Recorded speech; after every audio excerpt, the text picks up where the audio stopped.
Le premier livre de Samuel, chapitre 9.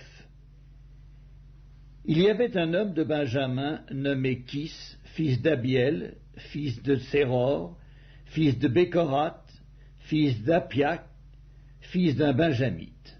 C'était un homme fort et vaillant.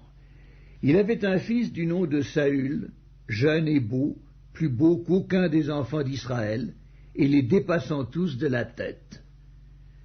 Les ânesse de Kis, père de Saül, s'égarèrent.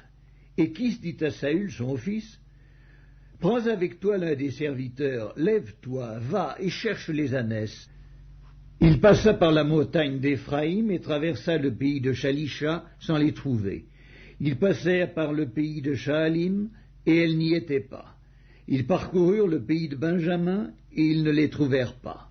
Ils étaient arrivés dans le pays de Tsuf, lorsque Saül dit à son serviteur qui l'accompagnait, « Viens, retournons, de peur que mon père, oubliant les ânesses, ne soit en peine de nous. » Le serviteur lui dit, « Voici, il y a dans cette ville un homme de Dieu, et c'est un homme considéré.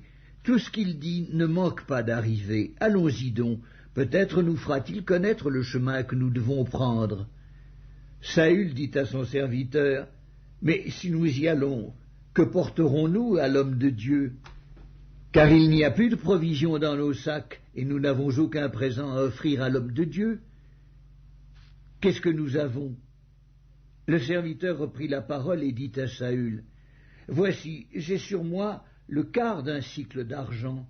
Je le donnerai à l'homme de Dieu, et il nous indiquera notre chemin. » Autrefois, en Israël, quand on allait consulter Dieu, on disait, « Venez et allons au voyant, car celui qu'on appelle aujourd'hui le prophète s'appelait autrefois le voyant. » Saül dit à son serviteur, « Tu as raison, viens, allons. » Et ils se rendirent à la ville où était l'homme de Dieu.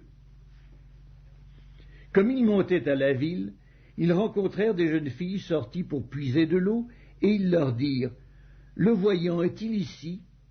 Elles leur répondirent en disant, « Oui, il est devant toi, mais va promptement, car aujourd'hui il est venu à la ville parce qu'il y a un sacrifice pour le peuple sur le haut lieu. Quand vous serez entrés dans la ville, vous le trouverez avant qu'il monte au haut lieu pour manger, car le peuple ne mangera point qu'il ne soit arrivé, parce qu'il doit bénir le sacrifice. Après quoi les conviés mangeront. Montez donc, car maintenant vous le trouverez. » Et ils montèrent à la ville. Ils étaient arrivés au milieu de la ville quand ils furent rencontrés par Samuel, qui sortait pour monter au haut lieu. Or, un jour avant l'arrivée de Saül, l'Éternel avait averti Samuel en disant, « Demain, à cette heure, je t'enverrai un homme du pays de Benjamin, et tu l'oindras pour chef de mon peuple d'Israël. Il sauvera mon peuple de la main des Philistins, car j'ai regardé mon peuple, parce que son cri est venu jusqu'à moi. » Lorsque Samuel eut aperçu Saül, l'Éternel lui dit, « Voici l'homme dont j'ai parlé, c'est lui qui régnera sur mon peuple. » Saül s'approcha de Samuel au milieu de la porte et dit, « Indique-moi, je te prie, où est la maison du voyant. » Samuel répondit à Saül, « C'est moi qui suis le voyant. Monte devant moi au haut lieu, et vous mangerez aujourd'hui avec moi. Je te laisserai partir demain, et je te dirai tout ce qui se passe dans ton cœur. Ne t'inquiète pas des ânesses que tu as perdues il y a 3 jours, car elles sont retrouvées. Et pour qui est réservé tout ce qu'il y a de précieux en Israël? N'est-ce pas pour toi et pour toute la maison de ton père? » Saül répondit, « Ne suis-je pas benjamite de l'une des plus petites tribus d'Israël? Et ma famille n'est-elle pas la moindre de toutes les familles de la tribu de Benjamin? Pourquoi donc me parles-tu de la sorte? » Samuel prit Saül et son serviteur, les fit entrer dans la salle et leur donna une place à la tête des conviés, qui étaient environ 30 hommes. Samuel dit au cuisinier, « Sers la portion que je t'ai donnée en te disant, mets-la à part. » Le cuisinier donna l'épaule et ce qui l'entoure, et il la servit à Saül.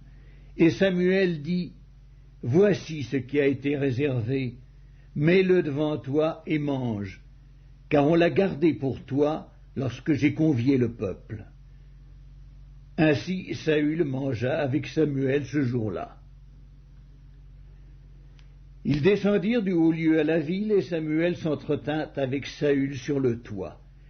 Puis ils se levèrent de bon matin, et dès l'aurore, Samuel appela Saül sur le toit, et dit, « Viens, et je te laisserai partir. » Saül se leva, et ils sortirent tous deux, lui et Samuel.